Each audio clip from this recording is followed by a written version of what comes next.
Well, hello. Welcome to another episode of Muscle for Life. I'm Mike Matthews, and thank you for giving me a bit of your time today. And in this episode, I interview Jamie, who is a woman who read my book, Thinner, Leaner, Stronger, and then signed up for my VIP one-on-one coaching to go from an underweight 93 pounds to a lean and muscular and defined 105 pounds. Now, Jamie is 5'1", so she has always been petite. And before she found me, she had gotten up to 125 pounds or so and 5% body fat. And she really was not happy with her body. And so she did what many people do, and particularly what many women do, because that's what many women are told to do by the mainstream fitness machine. And that is to do a lot of cardio and eat very little food. And of course, that works. You will lose weight, but it also led to a lot of yo-yo dieting for Jamie, binging and purging, and even anorexia. And of course, her body composition did not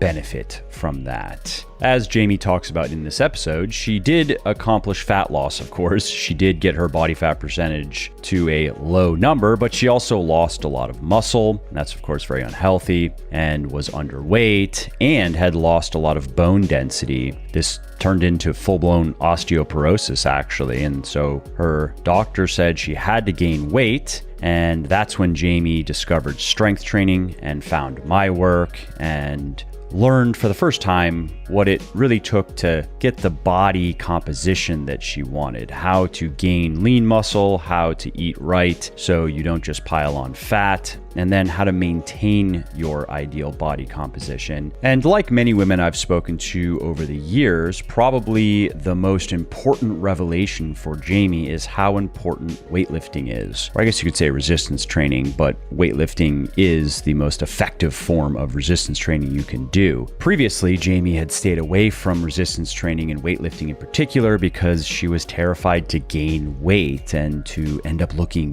bulky. And so in the beginning, it was hard for Jamie to deal with the psychological factors of lifting heavy weights, but fortunately she stuck with it and ended up gaining about 7 pounds of muscle in her first 6 months of lean bulking. And after 10 months of regular resistance training and eating right, she had improved her bone density by 5%, which may not sound like much to you, but is significant. It really surprised her doctor, for instance. Her doctor did not expect that. And things have only gotten better since then. And so these are some of the things that Jamie and I talk about in this episode. And if you like listening to motivational and inspirational stories of how other everyday normal people have used evidence-based fitness methods to transform their body and life, and if you are always looking for ways to get better results in your journey, diet, exercise, supplementation, mindset tips, then this episode's for you.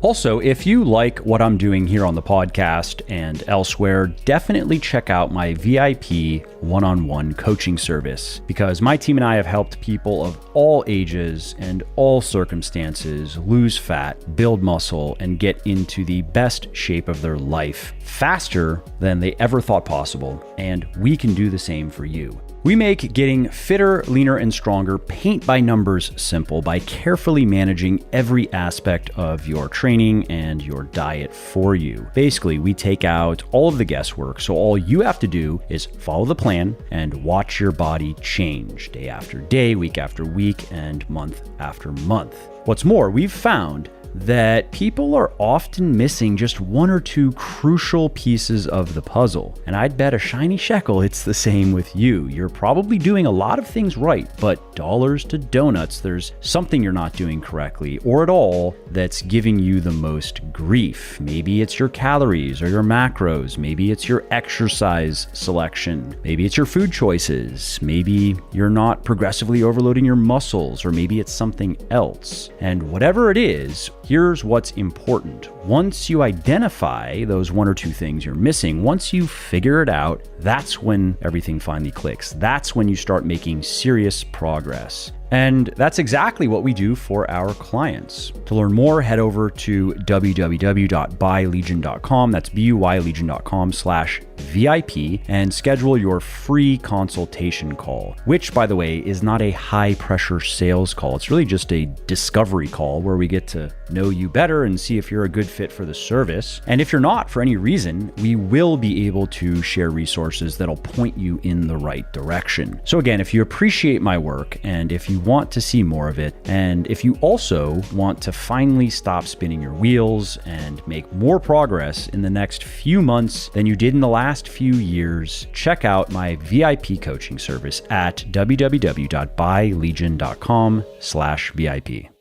Hey, Jamie, thanks for taking the time out of your quarantine day to do this. Thank you. I was very busy, but I'm happy to join you. Somehow squeezed it in. Woke up extra early to get all the important stuff done. That's right. How is quarantine for you and your fitness? I've been getting a lot of people reaching out via DMs and emails. Some people struggling, some people not. It's interesting to hear how people are doing and what's working for them, what's not.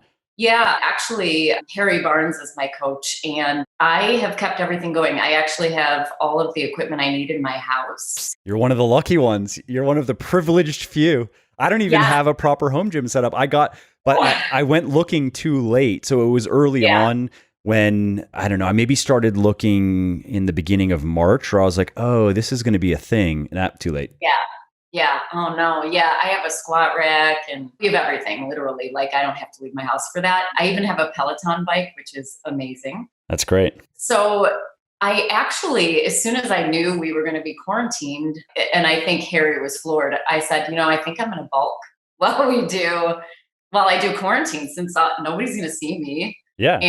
And you're going to probably be more inclined to eat, even if it's not an emotional thing, but it's just like, if you're not normally at home and around food that you have there, then chances are you're going to be more tempted to eat more calories anyway, right? Absolutely. Yeah. It just worked out perfectly. And I thought, it wouldn't really be a smart time to try to cut. Like, I could have done a cut because I was kind of in the middle, and I could have cut for summer, but, with a pandemic happening, it's not really smart to restrict calories on top of all of the other immune things going on. So yeah, that's something I've been getting asked about. And my understanding, and I looked into some of the research actually, is that it's probably okay from the immune perspective if we're just looking at it physically or physiologically, unless you were to dramatically restrict your calories and overtrain. However, I guess it depends on stress levels, because even when things are normal and we don't have all the added shenanigans of a pandemic,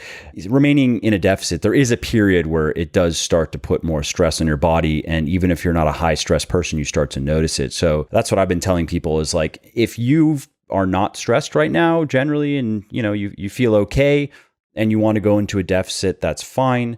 Again, don't overdo it. But if you're on an emotional roller coaster of sorts, even if it's not a wild one, then maybe it's better. And even if the immunity is not the issue, it might just be a better idea to not cut right now, because why add the extra aggravation, right? Yeah, absolutely. For sure. I mean, I'm not one of those not stressed people with business and all of that.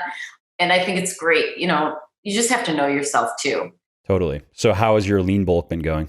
Really well. This is really interesting, is when I first started, I initially started reverse dieting on my own after I read your book. And I immediately gained 5 pounds, like just upping my calories to 1,300 a day. Oh, wow. And I was like, holy crap, I got really scared. So we slowly have been, and I was fully bulking, like gaining 2 pounds a month previously on 1,500 calories for my first bulk. Wow. So now we went into this one and I was at a maintenance of 1,500 calories starting. Nice. Yeah, really good. It really works. We just have to keep bumping my calories up. I'm starting to lose weight every time we add calories. So I'm almost at the end of this bulk and I've only gained a pound. No, that's not quite true. 2 pounds in next week will be 9 weeks.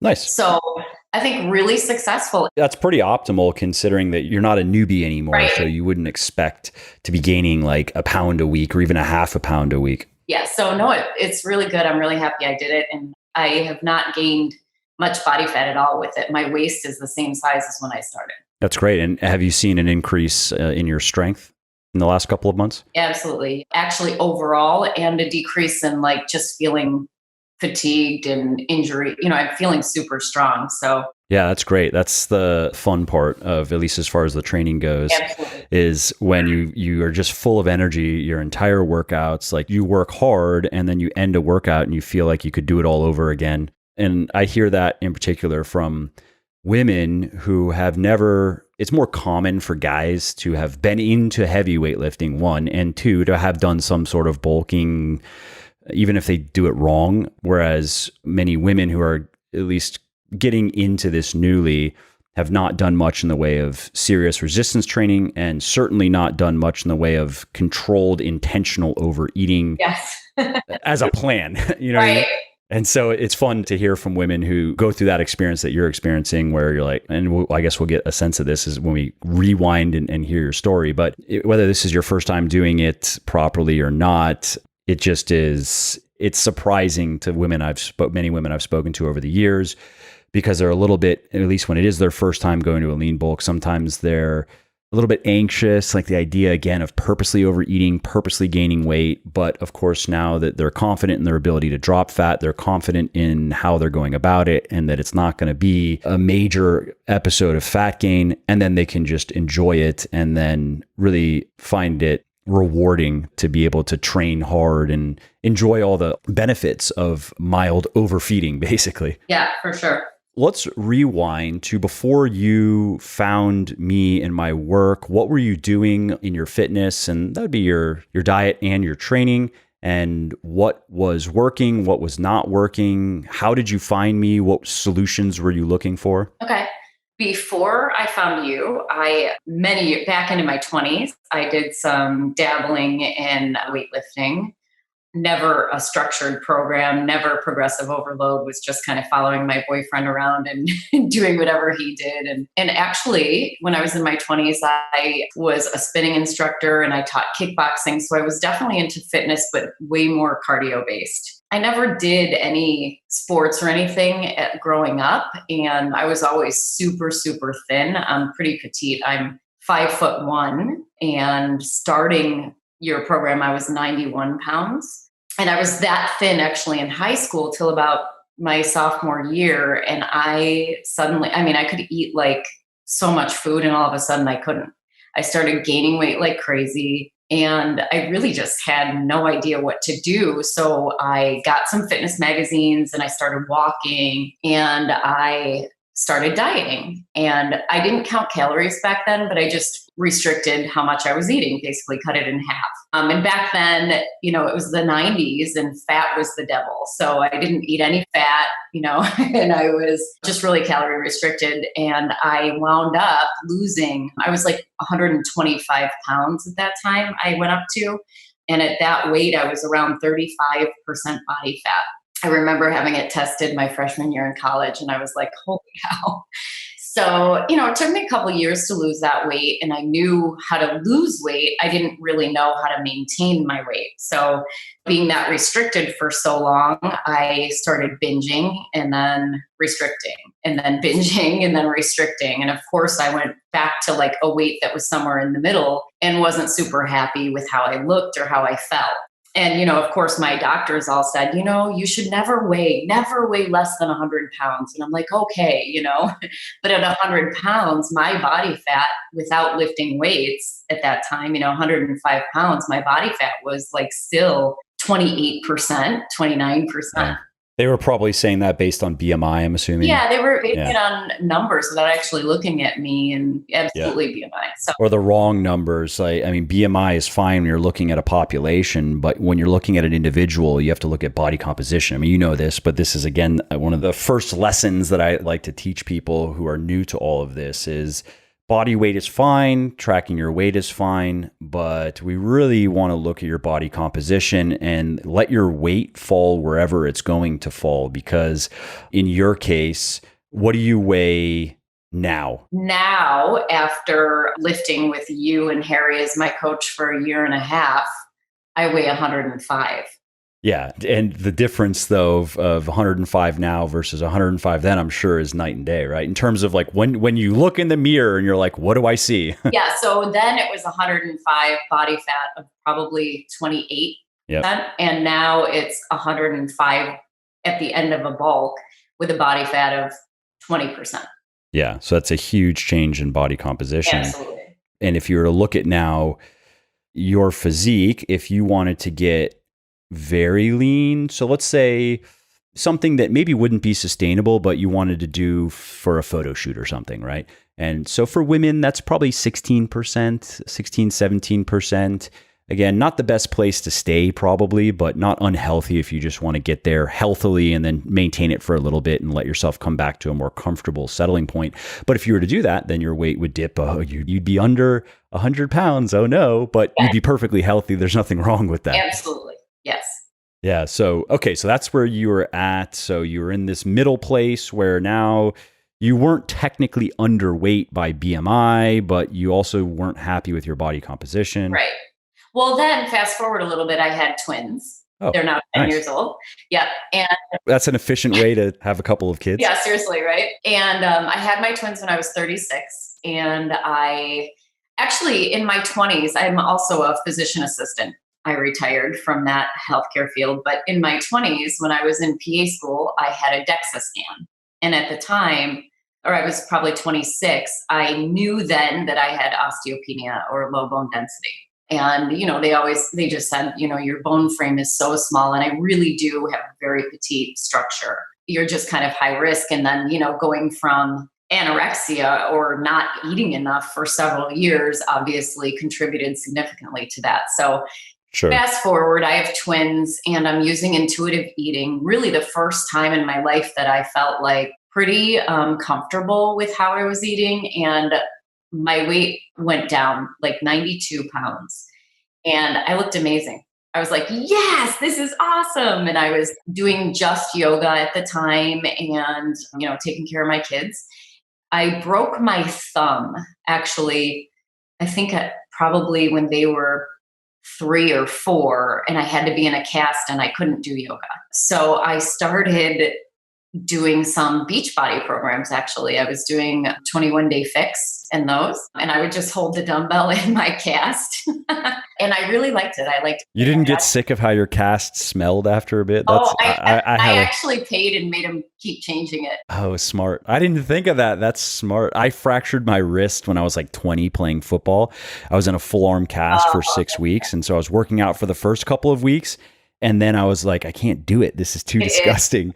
And I didn't even know that I could have gotten it recasted or I probably would have. So I was like, oh, whatever, fuck it. I'm just not going to work out for 3 or 4 weeks. It was actually gross. Like where, you're sitting there and you smell your cast. You're like, no. It is so gross. Actually, it is really gross. I kind of forgot about that till you said that. But yeah, I had it changed like 4 or 5 times. I had to have it on for 12 weeks in lieu of doing surgery. So I started doing that program and I was starting to get a little bit of muscle and I was really happy with the results. But again, I was still really thin and, I would go out on the weekends for dinner and stuff and I would find myself like eating a lot. And then during the week I would restrict again. And I'm like, this is so not healthy. About 2 years ago, I want to say I was 45. My doctor finally was like, you need another DEXA scan, bone scan. And I said, all right, I'll go, and I come out of the scanner and actually my husband's a radiologist and he read my bone scan. He's like, you have full blown osteoporosis now. And I was like, oh God, I know what that means. Like I worked in healthcare, I worked with the geriatric population and I just got really scared.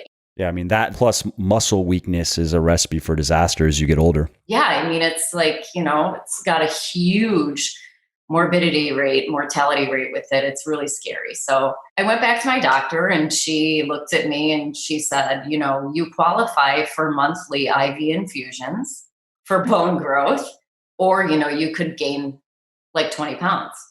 And I was like, I'm looking at her, I go... Can I have door number 3, please? Yeah, exactly. Does anybody do either of those?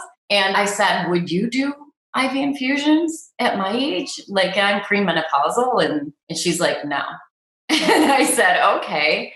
And I go, what do I do? Just go get fat? She's like, you have to gain weight. That's like your only option. And so I'm like, okay. So we take a family trip, and I was trolling around on the internet, and I just kept thinking to myself, my body has been in this catabolic state clearly for a really long time, because why else would my bone density keep going down? So what if I put it in completely anabolic state? What could happen? And I just started researching it, just digging up as much as I could, bodybuilding and bone density, weightlifting and bone density. I'm sure you came across that literature pretty quickly, right? Because that's one of the great benefits, right, of strength training, and it's conclusive. The weight of the evidence is so strong at this point. There's no question. They're not even doing more experiments on it, that if you train your muscles with heavy weight, and it doesn't have to be absurdly heavy, but it just needs to be heavy, you are going to have stronger bones. Absolutely. Yeah. And then, of course, as soon as I started looking that up and the weightlifting and bodybuilding correlation, your books popped up. We were heading on a family vacation, and I have a Kindle. And so I downloaded first Thinner, Leaner, Stronger, and I read it. Which I had a hard time naming, because you're a perfect example of someone who you saw thinner and you're like, no, that's not the goal here. Oh no, it still totally spoke to me. Like, okay. Because I went back and forth between, like, should it be fitter, leaner, stronger, which is a better, I think in some ways, maybe I don't know if better is such a vague word, more desirable final state. But also many women, and I just know from doing this for a while, many women who find me, the vast majority are looking to lose weight, and understandably so. A lot of them, they're not just being vain or neurotic. Like, it's in many cases, it's even a health issue, right? There is a point where if you have too much body fat, it's not good for you. So I ultimately went with thinner, because I was like, from a marketing perspective, I think that's the better button to bring in as many women as possible. But then I'm going to educate them on why the goal is not just to be skinny, fat, and thin, and no muscle, and malnourished. Like, we're going to, in some cases, like in your case, it sounds like it wasn't even a matter of getting quote unquote thinner. It really was a matter of getting fitter. But I always find that interesting when I speak with women who, if their goal was not to lose weight, how they perceived the book just based on the title. I still loved it. I mean, like, you throw thinner at a girl, she's going to scoop it up. I mean, it's just like ingrained in there, that's like the end. Yeah, it's true. It's true. I guess it is probably the best, again, for guys. Like, bigger, leaner, stronger is the ultimate. Like, that is, a guy never feels like he's big enough. He never feels like he's lean enough, and he's never strong enough. Exactly. Cut and dried. Yes. No, I think it's absolutely what the title has to be. And then you can speak to people about, all of it inside once they get the, because it's very well done. So you understand kind of where you need to be when you read it. So yeah, I read the book on that vacation, and this light bulb went off. Oh my God, I need to start tracking my calories. So as soon as we came home, because I ate like a pig and drank like a fish on vacation, which I do every time. And I came home and started tracking my calories. And I actually too, also before I started measuring, was, believe it or not, overestimating how much I was actually eating. I was not an underestimator. I was weirdly an overestimator. So it came out to be like 1,000 calories, 1,100 calories on most days. And I just thought, oh God. I've seen that with a lot of women who have a similar background to you, who were into fitness, who were doing a lot of cardio for a long time and got into a pattern of kind of a lot of exercise and not a lot of food. Yeah, it's super. Now looking back, it's really actually very scary. And so that's when I sat down, I started ordering equipment. I was like, I'm going to do this. I looked at my husband. I'm like, I'm doing this. I said, this is my only chance to reverse osteoporosis without like IV infusions. This is crazy. And I said, if I put on a bunch of muscle, it's weight. And I bet you it will help my bone density. Anyways, I ordered all the equipment, and I, based on your calculations in the book, started reverse dieting and freaked out. Because I started gaining weight really, really fast with just very small caloric increments, like 100 calories. And that was doing the workouts too, right? Absolutely. Yeah. Okay, good. Of course, you know why that is. And again, this is something that I still get emails from women. In the latest third edition of Thinner, Leaner, Stronger, I address this more thoroughly. So women really understand to expect rapid Yeah. weight gain in the beginning, but don't worry about it. You're not gaining fat. Now your muscles are soaking up a bunch of water and a bunch of glycogen. And I still hear sometimes from women who just want reassurance, like, this is okay, right? I've gained this amount in the first month. That's okay, right? Yeah.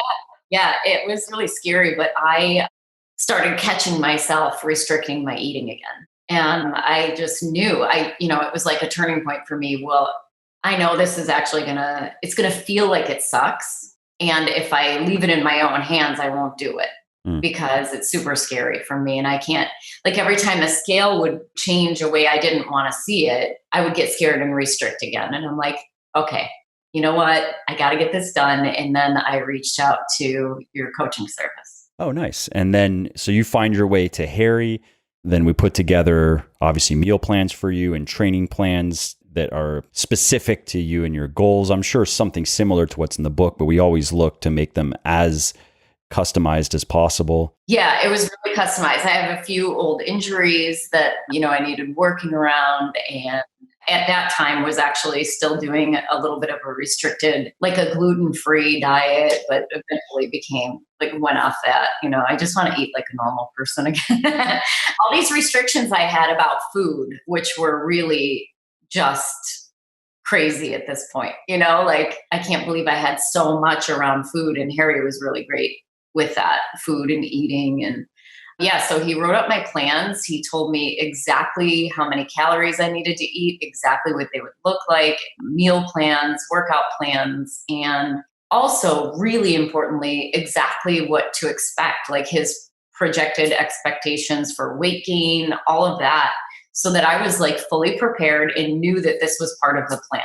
And so how did that go then? Well, obviously it was scary, but I trusted him so much that I did a bulk for 6 months. Nice. And ended up gaining a total of, 15 pounds. Nice. And then I cut and dropped off, had in the end gained 7 pounds of muscle. That's great. That's really good, considering that you had already been doing some weightlifting. And I mean, like, a great year one for a woman who's brand new to weightlifting is 10 or 15 pounds. I'd say 10 pounds is probably maybe a low responder, or maybe not so great compliance and adherence. And then 15 would be a higher responder, doing everything pretty much right. No one is perfect. You don't have to be perfect, but no major kind of flubs. So that's really good for 6 months. I was really, obviously when I was at the peak of my bulk and I had to go up like 3 pant sizes because I'm literally that small. How was that psychologically? Like, what did you tell yourself, or how did you keep yourself going and not, like, did you ever get to a point where you were questioning, like, man, maybe this was a bad idea? Every day. Okay. Every day. Every time I had to buy new pants. And believe me, like, what am I doing again here? I had to upsize pants 3 times. Like, I'm normally my waist is like, after my cut, my waist was 23 inches. And so I'm little, and I went up to I had to buy a size 10 pants at one point because my body just goes rounder. It can't go up anywhere. So, oh yeah, I questioned it every single day, but I just kept, I'm not going on IV medication. I knew that this was going to take time. I knew if I didn't do it now, I would never do it. And I also knew that, like, staying where I was so ultimately not healthy that, I had such a bad relationship with food. I was so restricted. 1,000 calories a day is, like, now enough. I mean, it's nothing. My overall health took the driver's seat and, suck it up for a little while. So, and that's what I just kept telling myself, you're going to look amazing at the end of this. And it's for a bigger, it has a really big purpose. And how did it impact your bone density? 10 months after I started training, I had my second bone density done in exactly the same scanning machine and exactly the same person reading the scan. So there was a tech, and then my husband confirmed. My bone density overall improved 5% in 10 months. Well, and the weird thing is, like, before I went in for my second scan, I said to my husband and my doctor, my gynecologist, what should I expect, just so that, what would you expect? And they both agreed that, if my bone density had stayed stable, that would be amazing. They told me not to expect an improvement because it takes so long to lose bone. It also takes a long time to build it. The 5% improvement in 10 months was like, nobody really could believe it. I actually had another doctor tell me that I missed the bone building window and I should just suck it up and do the infusions. Well, it just goes to show that it's important to get multiple opinions when you are considering consequential medical decisions, right? Yeah, and it's not on that doctor. I'm sure that there was no malice behind that. They were just wrong. No. They were just misinformed. I mean, that's it. I think that it's a gross underestimation of how powerful food and diet can be at changing your overall health. And how capable the body is of rejuvenating and regenerating, right? Absolutely. Yeah, like you give it the proper ingredients and it does what it needs to do to stay as healthy as possible. Totally. And it's really just that point that it's never too late to get into great shape and to be healthy, to look great, to feel great. That's something that is really the central kind of tenet of a book that I'm wrapping up. This is a book I'm doing with Simon & Schuster, and it's going to be out next summer. And it's fitness, but specifically for the 40 plus crowd. And so the marketing, the whole package is a bit different. And then a lot of the details are a bit different. Some of the details are the same-ish, like energy balance is what it is, right? It doesn't matter regardless of what age you are. It still works the same way. However, you can frame that conversation in different ways, and you would frame it differently if you're talking to a 20-year-old than you would to a 50-year-old, because the 50-year-old, for example, is going to be concerned about their metabolism, and many of them are going to believe that their metabolism is shot now, whereas a 20-year-old, they've never even considered that. All they know is they can do whatever they want. They're invincible. Yeah. That's great. I'm going to be 47 next month, and I am honestly in the best shape. I never thought I would have abs. Like, you know what I mean? I'm in the best shape of my life. I'm stronger than I've ever been. I look the best I've ever looked. Actually, my husband signed on with Harry 2 months ago. And in that short time, he's already lost 12 pounds and 6% body fat. Wow. That's awesome. That's fun. My husband's 60. That's great. That's amazing. So he's probably super excited. You know, he really is. Because he sees now that, like, yeah, again, it's never too late. And I talk about this in this upcoming book, while it's true that for some people, you're not one of these people, because you're saying at this point, you are in the best shape of your life. And I do often hear that from people in their 40s and 50s and even 60s. But okay, let's say somebody, when they were 20, they were jacked. And then they didn't train for a long time. They got really out of shape, and now they're 60. Are they going to look exactly like they did when they were 20? No. But can they still look great? Yes. Are they going to feel the way that they felt when they were 20? I don't know. Maybe not.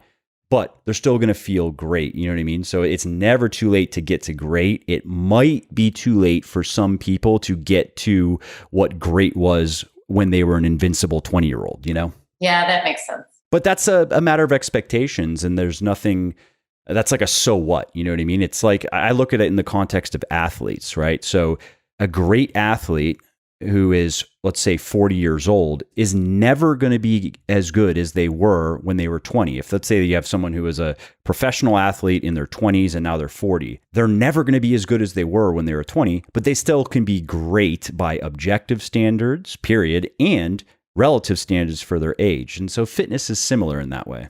Yeah, I agree. Nobody's excluded. Like, everyone can benefit if you just do the work, put in the time. Totally. So you get the 10-month bone scan and 5% increase. And then what happens from there? So I decided from there, I was really lean again. When I had that done, I was probably 98, 99 pounds. So I had put on 7 or 8 pounds of muscle. And I decided that I didn't love bulking, but that I still wanted to try to put on a little more muscle. And so at that point, we just did like a maintenance, which was a slow lean bulk for sure. Yeah. And when I ended my cut, my calories, so for me, as you know, to do a cut, my calories have to be really low again, because 500 calories or 400 calories off of what I eat in a day, starting with that lower number, is back down to like 1,100, 1,200 a day. So I had to reverse diet. again, back up slowly. I actually think for me, that was the best way to do it. And then I got back up to a new maintenance calories of 1,500 while I was lean bulking. And then as soon as the quarantine hit, I said, let's go. I really want to do like a full 8 or 9 weeks hard. And so we put my calories up. Harry put my calories up by 100 more at first, and then another 100 because I started losing weight. So from the time I stopped cutting, went into maintenance, and now currently I am 105 pounds at around 20% body fat. That's great. If you like what I'm doing here on the podcast and elsewhere, definitely check out my VIP one-on-one coaching service, because my team and I have helped people of all ages and circumstances lose fat, build muscle, and get into the best shape of their life faster than they ever thought possible. And we can do the same for you. And what was the experience like? So you did maintenance for a bit. Yeah. Which really just means that some days you're in a slight surplus, some days a slight deficit, because you never can, what you're burning is a moving target, right? You're never going to hit it perfectly. Yeah. And then, so how did that experience compare to a deliberate slight surplus? You mean maintenance? Yeah. I'm just curious the experience for you of maintenance versus deliberately overeating for a bit. The results are so much faster if you just deliberately overeat. And that was, Harry kind of pushed me in that direction. He's like, you'll just get so much faster results if you do it this way. And, again, it's a trust thing. And actually having somebody who's way more objective than you, looking at the numbers and help, guiding you along, like, oh yeah, I've been there, I've done this. Here's how we do this. Let me show you, is very different than, and this is what we expect. And you're doing all of those things is very different than, okay, let's try this today. And so it's scarier, obviously, to deliberately put on weight. The first time was obviously the scariest. This time I was just so excited to be able to eat so much food and so many calories, and my weight's barely budging. And, he told me that would happen. And so I just feel like my health is that much better overall. Like my metabolism is up, my energy is up, my strength is up. Yes, it's a tiny bit scarier, but after you do it once, it's easier every single time. So I think I prefer the lean bulking. Yeah, I understand. Did you hit any point along the way where you got sick of eating that much food? I'm kind of there right now, but it's I'm never hungry. I actually schedule my meals every 2 hours so that I can get my calories in. Sometimes I wake up in the middle of the night, though, starving, which is really cool. So I come downstairs and eat. And my husband's cutting right now. So I'm just complaining about how full I am all the time. And he just wants to kill me, I think. Yeah, as your calories approach his. And they are actually, my calories are literally 100 calories a day less than his right now. And I'm 5'1" and he is 6 feet, 200 pounds. It's even funnier. I've heard from couples where the woman is eating, because it's the lean bulk cutting, where the woman's eating like a couple hundred more calories per day. And it's funny to hear some of the guys getting to watch their wives or their girlfriends eat more than them. If you do it right, I mean, obviously you don't starve, but for most people, once you've been in a deficit for probably about 4 weeks, you start to notice it. Again, if you do it right, it's not grueling, but you do start to notice it. If nothing else, you feel like, it would be nice to eat some more food, even if you're not hungry a lot or dealing with too many craving. It's just you feel like your body is telling you, please, can I have some more food? We need some more energy. So even just that is enough of it's enough of a sensation for the guys to find it ironic when they're watching their wives out eat them. Yeah, I know. And I'll bring our dinner plates over. I make us both dinner, and mine's like twice the size of it. Here you go. Here's yours. Sorry. That's funny. Yeah, it actually. Have you gotten any bone scans since? Do you know where that stands now? The last one was in July, and actually they won't do them more than once a year. Sure, because So this coming July, I will have my next one done. And so the first bone scan had taken me to so I was in by numbers, fully osteoporotic. And the next scan has me borderline, just about to flip back to low bone density. So I guarantee the next one will be probably still osteopenic, low bone density. But if I keep going at this rate, I'd imagine in another year that I will have a normal bone density. Yeah, I mean, that's one of the reasons why people who are into strength, like competing powerlifters, Olympic lifters, one of the reasons why many of those people peak in their 30s, usually mid 30s, probably about my age, has to do with bone density, has to do with their skeleton, like their muscles that hold them back per se. It's that their skeletons can't handle the crazy heavy loads until they can. And like you had mentioned, the bone adaptations are very slow. So it takes many years for those guys, and then women as well who are into that. It takes many years for them to develop bones that are strong enough to handle crazy amounts of weight. I totally feel that. And I feel like too, for me, someone that's pretty petite, often my muscles are stronger than my joints. It's just interesting. Like I know I could lift heavier weights, but sometimes like my joints just can't take it. And it's not fun, but I just modify everything if I have to. Yeah, I've experienced a bit of that as well. I haven't looked actually in terms, I definitely am going to be on the thinner boned side of the bell curve. I don't know exactly which percentile I would fall in, but what are my wrists? They're maybe 7 inches. Oh, wow. Yeah. Yeah. And I think my ankles were like 8, if I remember correctly. And so I've run into the same thing just over the years of training where I've been able to push. I have decent genetics, not great genetics, but I have decent genetics for maybe pretty goodish genetics for gaining muscle. But I've run into some joint issues, no major injuries, but just minor kind of acute injuries where I had to back off of weights because for the same reason. So, yeah, but it's great. It's nice to have a coach too, who can just say, oh, do this instead. It'll get that. Oh, I wouldn't have thought of that, Totally. It's interesting because I literally probably did only air quotes need Harry for the first 90 days, but it's so great having him that I just don't want to fire him. Yeah, which is for anybody wondering why the terminology on the page that describes the coaching service, that's part of the USP, right? The unique selling proposition of the coaching service is, I'd say it kind of tongue in cheek, but it's like, I want you to at least be able to fire us after 90 days. I want you to feel educated and know what to do and feel like you could continue without us. I don't want our clients to be dependent on us forever or for as long as possible. That is one way of doing it. That's one model. I just don't like it. I'd rather really set people up to be able to succeed on their own.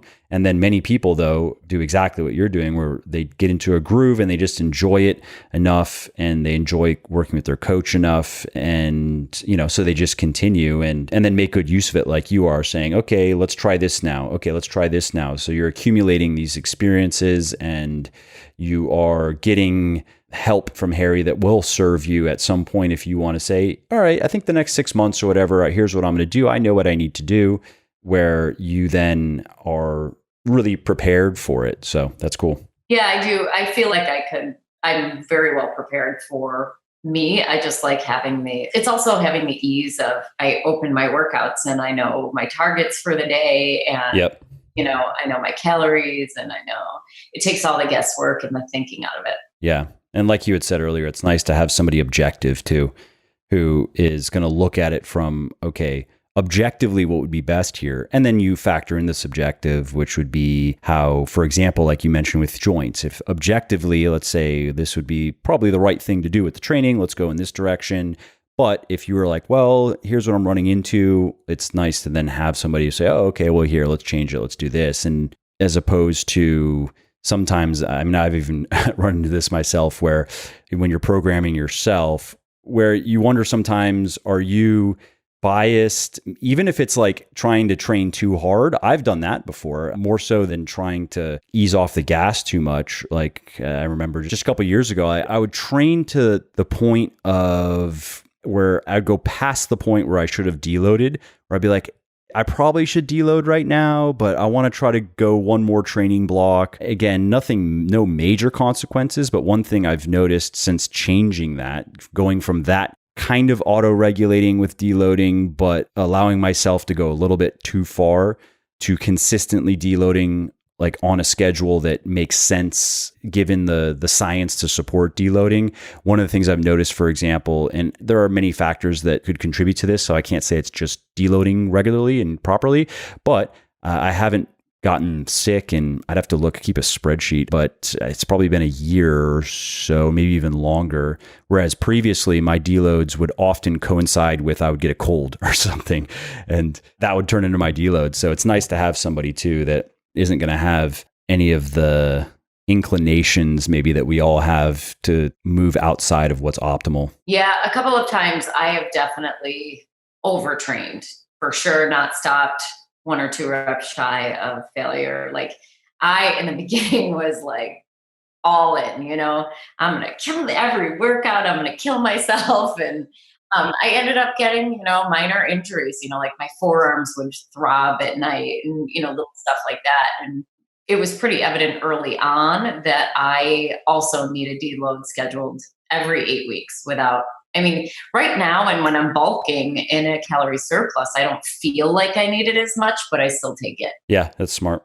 Because really, by the time you're feeling it, it's okay. It doesn't mean you've gone too far, but it's not necessary to go that far. You can deload before you get to the point where it's blatantly obvious to you. And I do think that probably is the smarter play if we're looking at the bigger picture and long-term progress. Even if I don't feel like I need it, I take it. I do it anyways, because why risk it? Because then I'll, if I go to that point, then I'm going to suffer, have to back off, when I don't want to back off. And, if I have it scheduled, it's like no loss, And so now, where do you want to go from here? What are your future plans for your training, for your physique? What's the game now? So I'm going to bulk for 1 or 2 more weeks. And then hopefully when this pandemic ends, right after that, I'm going to start a cut. Originally, I thought after this bulk, it would be like a 6 or 8 week cut. Yeah, it doesn't sound like it. No, I think it's going to be like 3 or 4 maybe. And then I'm having a surprise birthday party for my husband. He's turning 60. If the place is open. So after that, it'll be the middle of summer. And then I think I'll ride out the summer, maintain, and then probably 1 more bulk in the fall. I think my end goal is I would say 106 or 7 at 18% body fat. Yeah, that makes sense. Which would be, for any women wondering what that looks like, that would be a very athletic look. So at about that level of body fat, you're going to have definitely abs or lines in your stomach. It doesn't mean you're going to look like a dude. You're not going to have a six-pack per se, which many women, that's not quite the look they want, but you're going to have clear ab definition and you're going to have clear muscle definition really all over your body, but you're still going to look feminine. You're not going to have a bunch of veins everywhere and stuff that kind of, when it gets too far and many women go, okay, no, that's too much. That's kind of the sweet spot that I see many women they get to is probably about, from where they start, probably about 20-ish pounds of muscle total gained, put in the right places where they want it, and about 18 to 20% body fat is kind of the end game phase of hey, this is awesome. And then you can choose from there. Obviously, then you understand that how maintenance is, and you can do that. You can also kind of change the type of workouts you're doing if you want to experience different things. So you just have more flexibility. And I often tell people that that's I think the biggest reward and the biggest payoff, if we're just looking at it from a physical standpoint, that you get by putting in all the work, is you get to have an outstanding physique. And it requires a lot less work to maintain it than it does to build it. That doesn't mean you don't have to work. It doesn't mean that you have to stop working out. But again, it just means that you get to kind of ride on the compound interest to some degree now, where you can afford to do many different things and still look the way you want to look and feel great. So as you were saying it, 20 pounds of muscle, if I were listening a year and a half ago, that would probably have scared me. And now, with about 10 pounds on already, I can easily see how another 10 pounds would be amazing. Probably 5 pounds for my frame. I think so many women, I mean, I now know what it takes to put on muscle. It's like insane the amount of calories and the work that goes into it. I think it's a shame. People have this, women in particular have this fear because actually, you look leaner with that much more muscle and you just have more definition and you can truly eat so much more and look better at a higher body fat than you can the other way around. So it's like a win-win all the way around. Yeah, totally. And at a higher body weight too, right? That's often a surprise to many women. I've gone through that where in the beginning, women would ask me what would their ideal body weight be? What should they be going for? Or they're concerned about weight, and then come through a similar journey that you've had where then they realize like, oh, the body weight is not the key. And oftentimes they're very surprised when they get to the point where they're like, yes, this is the body I've always wanted. They're often surprised how much they weigh. Yeah, right. Yeah. Like starting at 91 pounds and now, I'll probably, after I cut again right now, I'll be 101 pounds, maybe at like 16% body fat, 17% body fat, maybe 100 pounds. The old me at 100 pounds looked a little flabby, I'm not going to lie. And now it's like amazing. That's great. Well, I love the story, Jamie. Really appreciate you taking the time to come and share it. And you mentioned early in the podcast, or no, this is before we started recording, actually, you mentioned that you have yoga studios and right now you're doing online stuff and people are really liking it. Maybe you want to let everybody know, can they check out what you're doing online? Can they join up if they want? Yeah, of course. Absolutely. The studios are called Power Yoga Buffalo. And that's the name of the website, www.poweryogabuffalo.com. We're also on Facebook and Instagram, and everyone is welcome. Our classes are, yoga's for everybody. And it's such an amazing strength and flexibility building exercise that I do a little yoga routine every day. I know. I read that about you. That's good. Yeah. I mean, it's simple. It's only 10 minutes or so, but it was just specifically to address some of the imbalances that I had. And I had done yoga classes and kind of picked the poses or the positions that I was like, okay, that one's good for my right hip. Okay, I'm going to do this one for this. This is good for opening my shoulders, and I'll turn it into my own little thing that I can just do at home. Yeah, it's great. I'm actually a senior Baptiste teacher. The style of yoga that we teach is Baptiste Power Yoga. I write a lot of programs and classes and specifics for people. So if you ever need that, oh, nice. Help you. But, yoga really is for everybody. I think it's great when you're especially doing heavy training to offset that with a lot of, flexibility work and some dynamic movements as well. Yeah, I agree. I've definitely noticed benefits for that. Is Buffalo like Buffalo, New York? Yeah, Buffalo, New York. That's where my dad's from. Yeah. I was just there recently. Oh, really? Yeah. Well, next time. He grew up in, what's it called? West Seneca? Yeah, West Seneca. We have a lot of people from West Seneca come to the studios, which is pretty far considering this to downtown is like 35, 40 minutes from West Seneca. Oh, actually, it's further. But that's awesome. Do you ever get to Ellicottville to ski? Where did we go? I was just there semi-recently. Is Orchard Park? Did I remember? Yeah, that's where the football stadium is. Okay, so I was over there and West Seneca. My dad drove me around. I think I remember my aunt mentioning Ellicottville. No, I don't think I went out there. Rob Gronkowski is from Buffalo as well. Yeah. He often, when he's in town, he comes to the studio with this, he's gigantic and he brings this huge pink yoga mat. He's That's great. Awesome. He's like, yeah, he seems like he's a fun guy. Like he doesn't take himself seriously. Not at all. Like his head almost hits the ceiling. He's just great. And he takes pictures with my students afterward. It's actually I'm sure they love that just because it's cool. I mean, he's truly like a Hall of Fame athlete. Yeah, it's really, really awesome. Yeah. Buffalo's nice. It's a pandemic. It's a little rough being stuck inside still. We had snow last week every day. Still, yeah. Wow. Here in Virginia, it's still kind of cold, which is unusual. Yeah, it's so weird. This is a little slow. Well, I guess, if it's still snowing, then at least you are not missing out on like beautiful spring weather. We're just trapped in our homes. Yeah, exactly. Yeah. Well, All right, great. Jamie, again, thanks again for doing this. Really appreciate it. Great story. Keep up the good work. Thanks so much. Thank you for everything.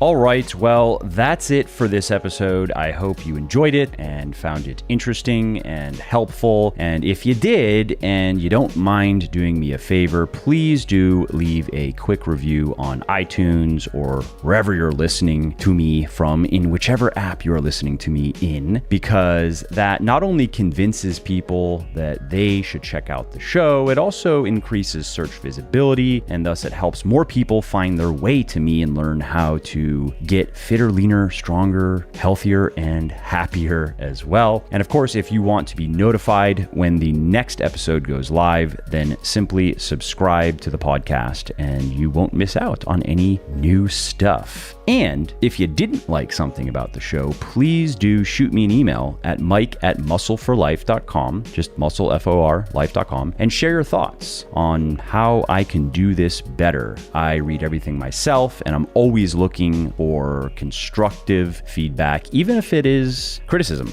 I'm open to it. And of course, you can email me if you have positive feedback as well, or if you have questions really relating to anything that you think I could help you with, definitely send me an email. That is the best way to get a hold of me, mike@muscleforlife.com. And that's it. Thanks again for listening to this episode, and I hope to hear from you soon.